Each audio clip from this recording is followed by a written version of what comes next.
Salut, c'est Mochi, on est le 23 avril, donc on est dimanche en fin de matinée et je voulais faire une petite introduction avec mes cheveux sales. Je me suis dit que ça serait sympa. Je vais vous exposer un petit peu mes objectifs. Donc mes 3 grands objectifs pour les prochains mois. Déjà c'est prendre soin en priorité de mon corps. Donc j'ai eu un accident en janvier en vélo. J'ai eu une petite fracture décelée un peu tard, donc j'ai pas eu d'opération au niveau de du genou gauche. Une grosse entorse surtout du genou, ce qui fait que je boite encore un tout petit peu et j'ai le genou qui est pas complètement tendu. Mon objectif c'est de reprendre le sport, donc j'ai toujours des séances de kiné, mais reprendre le sport petit à petit et surtout me forcer à m'étirer parce que je sens que ça me fait du bien, que j'en ai vraiment besoin. J'aimerais passer à peu près 1 heure par jour, pas forcément à faire du sport, mais à prendre soin, donc que ce soit par des étirements, des massages, et quand je suis suffisamment en forme, bien sûr du sport. Et si c'est pas lié au corps directement, prendre soin de moi, me laver les cheveux, prendre soin de ma peau, ou simplement cuisiner un peu plus équilibré. Voilà, passer 1 heure par jour à avoir conscience de son corps, ça serait bien, parce que j'en prends pas très soin. Donc deuxième point, j'aimerais arriver à faire une vidéo par mois sur YouTube pour filmer mes avancées au niveau du dessin et au niveau de ma vie en général. Et le dernier, qui est quand même très important aussi, c'est de me fixer des shop updates plus fréquentes et peut-être par saison, ça serait bien. Enfin voilà, me fixer des dates et me dire à telle date, il faut au moins que je sorte 2-3 produits parce que j'ai tendance à créer des choses, à les laisser de côté. Donc aussi, il faut que j'arrive à communiquer plus et à mettre plus souvent des posts sur Instagram ou TikTok. Là, ça fait peut-être 1 mois que j'ai rien mis, donc ça va pas du tout. J'ai pas du tout communiqué sur le fait que j'avais ouvert la boutique Etsy. Et voilà, c'est tout pour l'intro. Je vous laisse avec les clips que j'ai pu filmer pour ce mois-ci. Salut, je voulais vous montrer mon essai de marque-page que j'ai imprimé ce week-end. Et du coup, je trouve le dessin, le design beaucoup trop petit. Donc, je vais retravailler le line et refaire tout pour que ça rende un petit peu mieux.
que j'ai enfin terminé, c'est le premier marque-page. Donc à savoir que le marque-page, à la base, l'idée vient de ce dessin qui devait être ma bannière pour Etsy. Et finalement, j'aimais pas trop comment ça rendait. Donc je me suis dit, pourquoi pas en faire un marque-page. Donc ça, c'est la partie ensoleillée matinée. Et je voulais faire un recto verso et sur le verso, une partie de nuit. Toujours avec le petit chat qui dort parce que j'ai sommeil, je crois. Ça représente bien mon mood. J'ai envie de me reposer. Donc voilà. Donc ça, c'était le premier essai. Comme on peut voir, c'est vraiment trop petit. Et ça, c'est le deuxième. Voilà, je trouve que ça rend mieux. Les couleurs, elles sont bien vibrantes. Et de l'autre côté, le petit chat de nuit. Moi, j'ai une petite préférence pour le violet. Mais je crois que ça se voit que j'aime bien le violet. J'essaye d'en mettre partout. Et avec le petit pompon. Parce que pourquoi pas. Voilà. Tout premier marque-page.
Salut, on est mardi 4 avril et j'ai reçu ma toute première commande Etsy. C'est une toute petite commande, c'est ce petit stickers. Donc là, je suis en train de préparer la commande et je suis super contente.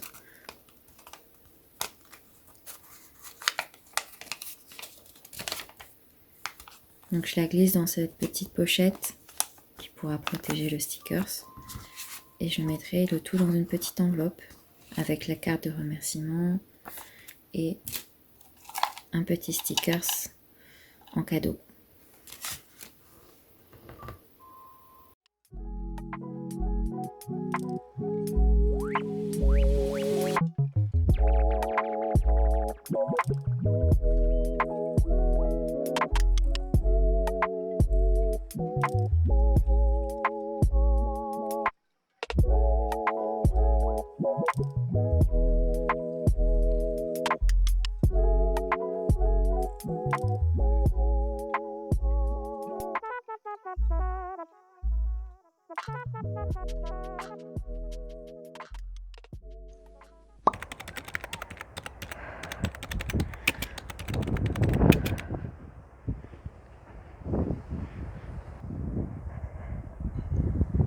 Salut, on est lundi 24 avril et je vais essayer d'aller courir pour la deuxième fois.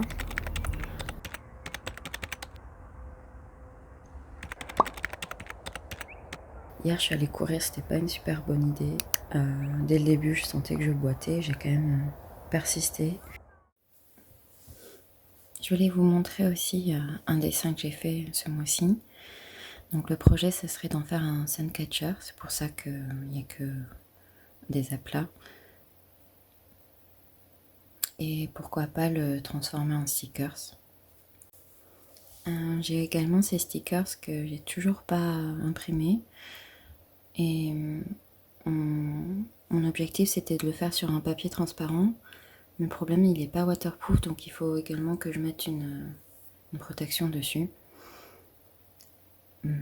Qu'est-ce que j'ai fait d'autre? J'ai toujours pas terminé, j'avais fait un projet de faire dans le même collection des boissons et des snacks.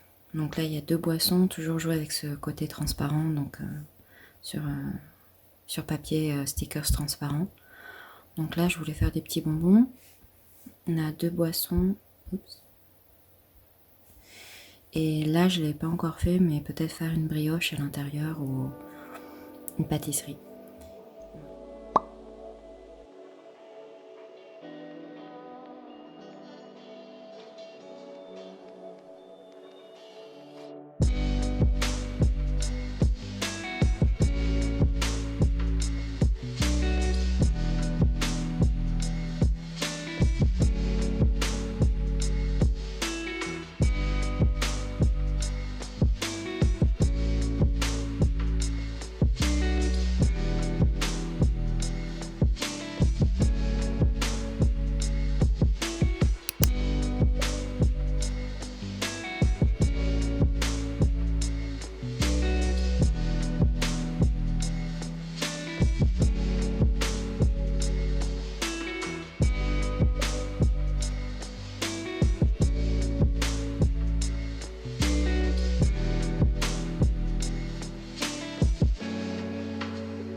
Salut, aujourd'hui j'ai testé la première fois des stickers transparents. Donc c'est un papier transparent mais qui n'est pas waterproof. Donc pour pouvoir le rendre en waterproof, je l'avais laminé avec une lamination à chaud comme vu sur la vidéo. Et ensuite je l'ai découpé avec la silhouette. Donc j'ai un peu galéré parce que le papier est bien épais. Et le problème c'est que j'ai remarqué qu'en fait la couche laminée, elle ne tient pas. C'est-à-dire que si je passe un peu l'ongle, elle se détache du stickers. Donc ça sert à rien quoi. Malheureusement il peut pas être waterproof. Pas comme ça. Donc il va falloir que j'achète du papier stickers transparent collant, donc pour une lamination à froid et pas à chaud. Et je pense que à chaud ça marcherait seulement sur du papier mat ou granuleux qui adhérerait avec la chaleur, mais là sur ce sticker qui est déjà un peu plastique, bah ça marche pas. Donc c'est dommage parce que le rendu était sympa, l'épaisseur et la lamination elle est quand même assez propre, c'est lisse et il n'y a pas de bulles. Donc je vous montre quand même. Donc là, le sticker, il se décolle bien. Hop. Donc là, c'est l'effet transparent. Et je vais vous montrer sur la silhouette. J'en ai collé un déjà. Voilà comment ça rend. Hop. On va le mettre là.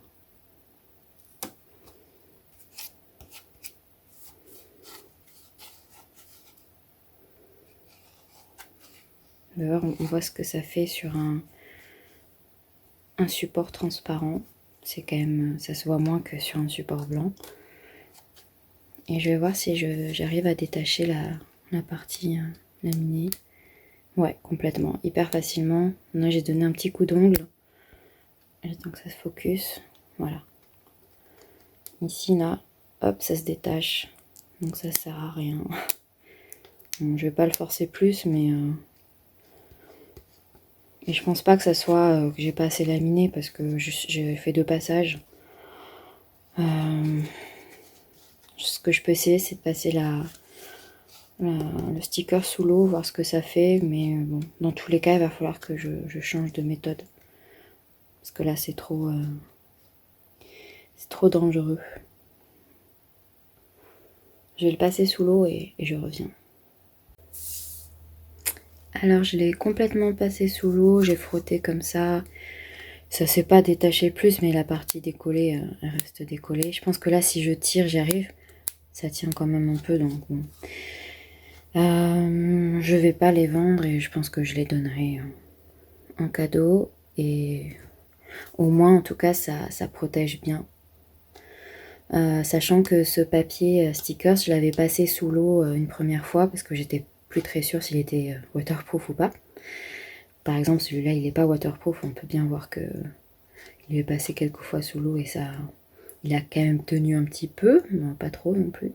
Là, je viens d'y passer, donc c'est mouillé. Et du coup, ouais, ce sticker transparent sous l'eau, il se dégrade en 2 secondes. C'est-à-dire que toute l'encre s'en va vraiment, elle fait un effet peluche et elle s'en va de suite. Donc, on peut voir que quand même la lamination l'a protégée. Mais voilà. Mais elle est fragile, donc ça sert à rien. Donc, prochain essai avec une autre méthode. Et bon, on peut voir que sur un fond transparent, c'est quand même très clair. Ça rend beaucoup mieux sur un fond blanc. Parce que ça, c'est vraiment la même planche.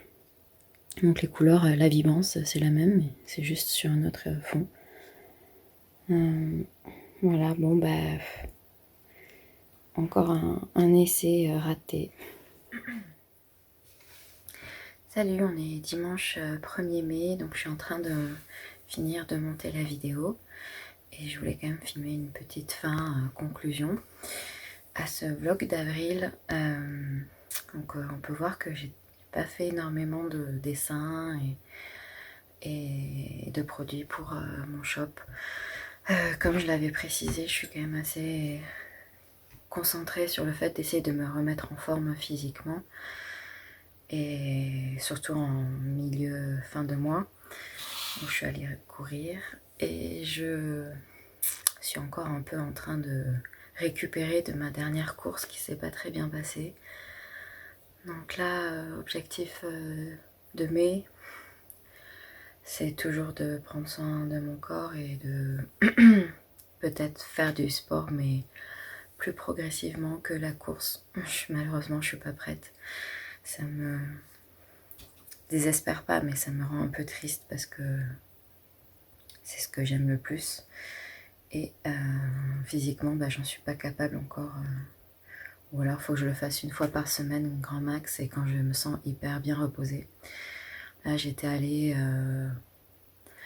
en fin de semaine et j'avais une longue journée, donc c'était pas une bonne idée. Donc voilà, peut-être reprendre la salle de sport et se concentrer sur me refaire les muscles avant d'aller courir. Et continuer toujours, donc finir les stickers, j'attends de recevoir le film pour pouvoir les protéger. Et faire, pourquoi pas, le Suncatcher, ça serait bien. Mon Suncatcher que j'avais montré en vidéo, j'avais fini le design. Donc voilà, ça me ferait trois produits à mettre en mai. Le marque-page, les stickers transparents et le Suncatcher, ça serait bien que je finisse ça. Et pouvoir faire une petite mise à jour en mai. Sachant que voilà, ce mois-ci j'ai eu une seule commande, donc j'avance vraiment tout doucement. Voilà, c'est tout pour le mois d'avril et j'espère qu'on se retrouve fin mai pour un vlog de mai. Ciao!